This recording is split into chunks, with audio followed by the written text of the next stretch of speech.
दोस्तों ये चीज तो हम सभी जानते हैं कि लोग किस तरह दिन रात मेहनत करके ओलंपिक गेम्स में हिस्सा लेते हैं ताकि वे अपने देश के लिए मेडल जीत सकें। लेकिन अब हर कोई कंपटीशन में मेहनत करके नहीं आता ना, कुछ लोग चीटिंग के भरोसे भी आते हैं।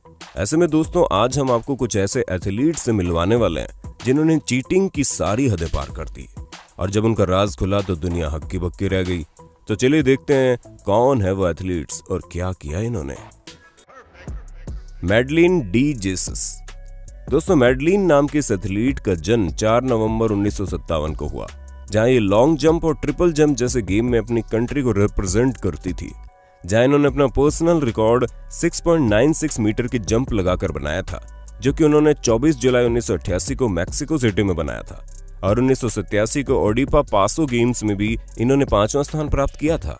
लेकिन हम आपको बता दें कि अपनी स्पोर्टिंग अचीवमेंट्स की वजह से इतनी फेमस नहीं है, बल्कि 1984 ओलंपिक्स में इस एथलीट ने कई सारी कैटेगरी में हिस्सा लिया, लेकिन लॉन्ग जंप के दौरान इनकी इंजरी हो गई, जिसकी वजह से ये दूसरे कॉम्पिटिशंस में हिस्सा नहीं ले सकती थी। लेकिन इन्होंने इतनी जल्दी गिव अप नहीं किया और एक बेहतर शातिर प्लान बनाया, जहां पर इन्होंने गेम में बने रहने के लिए अपनी ट्विन सिस्टर को अपनी जगह बाकी के कॉम्पिटिशंस में हिस्सा लेने भेज दिया। हालांकि ऐसा कई बार ये कर चुकी हैं, लेकिन जब हेड कोच द्वारा ये चीज नोटिस की गई तो इनकी सारी पोल खुल गई।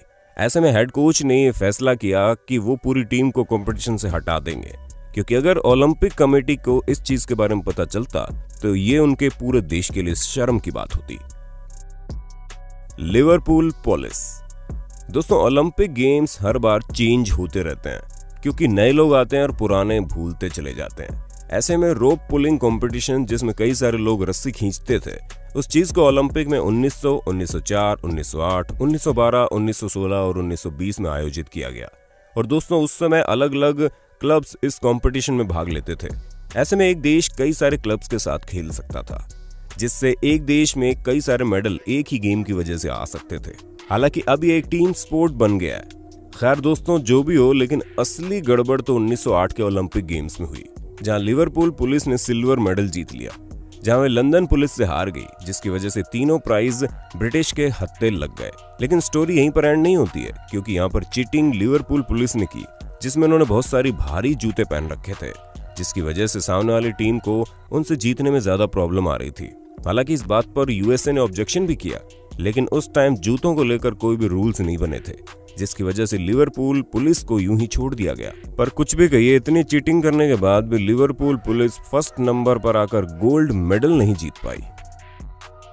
ट्यूनीशियन मॉडर्न पेंटाथलॉन टीम। दोस्तों जिस तरह ओलंपिक में टैलेंटेड एथलीट्स देखने को मिलते हैं, सेम उसी तरह मॉडर्न पेंटाथलॉन में भी उसी तरह के टैलेंटेड लोग देखने को मिलते हैं, जो अपने टैलेंट दिखाने के लिए हर मुमकिन कोशिश करते हैं। लेकिन जब मॉडर्न पेंटाथलॉन में ट्यूनीशियन टीम ने पार्टिसिपेट किया तो उन्होंने वाकई सभी को हैरान कर दिया, क्योंकि इस पूरे गेम में शायद इनकी तरफ से कोई ऐसा प्लेयर था जो किसी एक गेम में अच्छा प्रदर्शन कर सका हो। जहां शूटिंग करने के टाइम पर इनसे सही से गोलियां नहीं चल रही थी, वहीं हॉर्स राइडिंग कंपटीशन में ट्यूनीशियन राइडर शुरुआत में अपने घोड़े से गिर गया। और दोस्तों सिर्फ इतना ही नहीं, स्विमिंग करने के टाइम इनकी टीम का एक स्विमर ऑलमोस्ट डूब ही गया था। पर हद तो तब हो गई जब फेंसिंग कंपटीशन में इन्होंने एक ही प्लेयर को रिपीट कर दिया, क्योंकि इन्हें लगा कि चेहरा तो कवर हो ही जाएगा, जिससे किसी को कुछ पता नहीं चलेगा कि पुराना प्लेयर खेल रहा है या फिर दूसरा प्लेयर। इसी वजह से इन्होंने प्लेयर को रिपीट कर दिया, और इस बारे में जब अथॉरिटी को पता चला तो सभी समझ गए कि ट्यूनीशियन टीम इस कंपटीशन में सिर्फ और सिर्फ चीटिंग करने आई है। कार्ल स्क्रैंच। दोस्तों ऑस्ट्रियन स्कायर कार्ल स्क्रैंच काफी शानदार स्कीइंग करते हैं।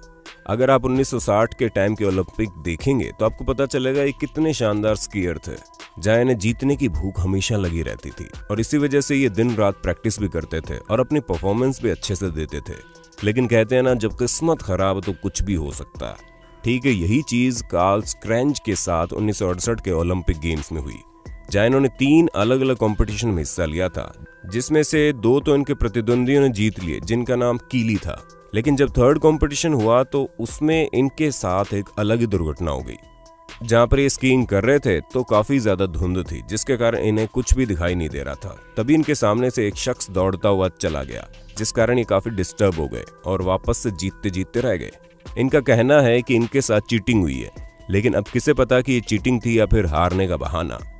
पर जो कुछ भी हो, ओलंपिक जैसे खेलों में ये सब चीजें होती रहती है, जहाँ पर कुछ बातें सच्ची होती है, कुछ मनगढ़ंत, ताकि लोगों को बताने के लिए तो कुछ हो। वैसे दोस्तों, क्या आपको कभी ऐसा लगा है कि किसी ने आपको जानबूझकर किसी चीज में हराने की कोशिश की हो ताकि वो खुद जीत जाए? अगर ऐसा आपके साथ हुआ है तो उस किस्से को हमारे साथ साझा करना बिल्कुल मत भूलना, क्योंकि हम कमेंट बॉक्स पर आपसे जुड़ी हर एक बात सुनने के लिए आते हैं। स्पाइरिडोन बेलाकास। दोस्तों, एंशिएंट ग्रीस में ओलंपिक गेम्स रिलीजियस इवेंट के तौर पर होते थे।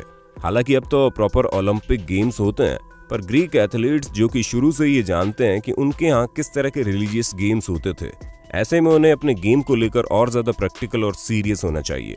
लेकिन बेलाकास नाम की एथलीट एक ग्रीक एथलीट है जिन्होंने ओलंपिक मैराथन में पार्टिसिपेट किया और ये 3rd पोजीशन पर आए थे। लेकिन जब इनके जीतने का पता चला तो सभी हैरान हो गए, क्योंकि मैराथन के दौरान इन्होंने पूरी मैराथन नहीं दौड़ी, बल्कि अलग अलग रास्ते से शॉर्टकट लेते हुए एंड पॉइंट तक पहुंचे।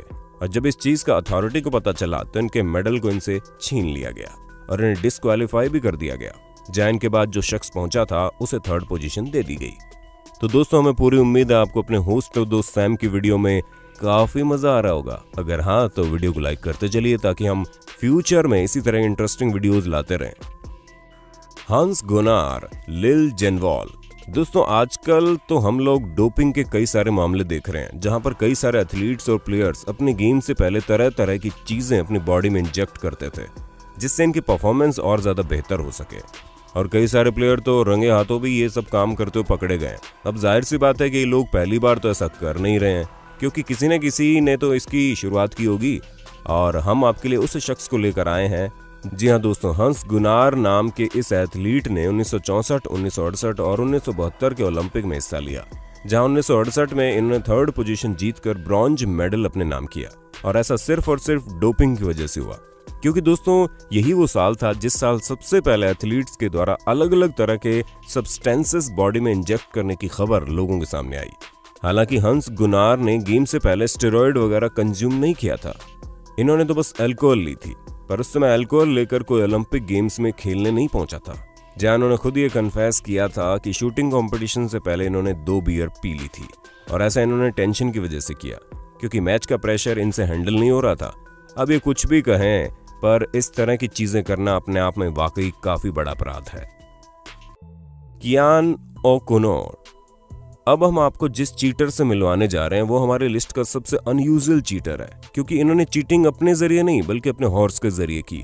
जहां इस यूरोपियन एथलीट ने खुद को डोपिंग तो नहीं की, लेकिन अपने घोड़े को कराई।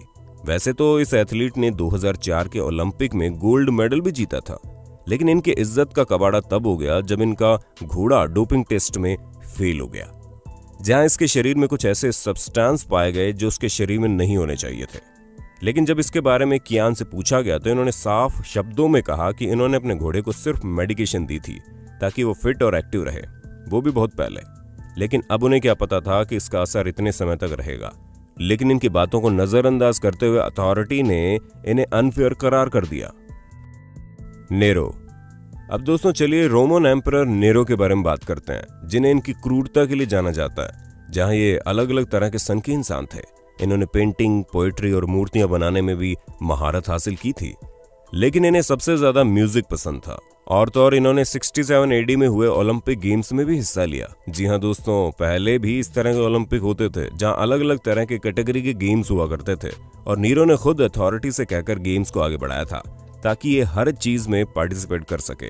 और यकीन मानिए, इन्होंने हर एक गेम में पार्टिसिपेट करके उसे जीत भी लिया।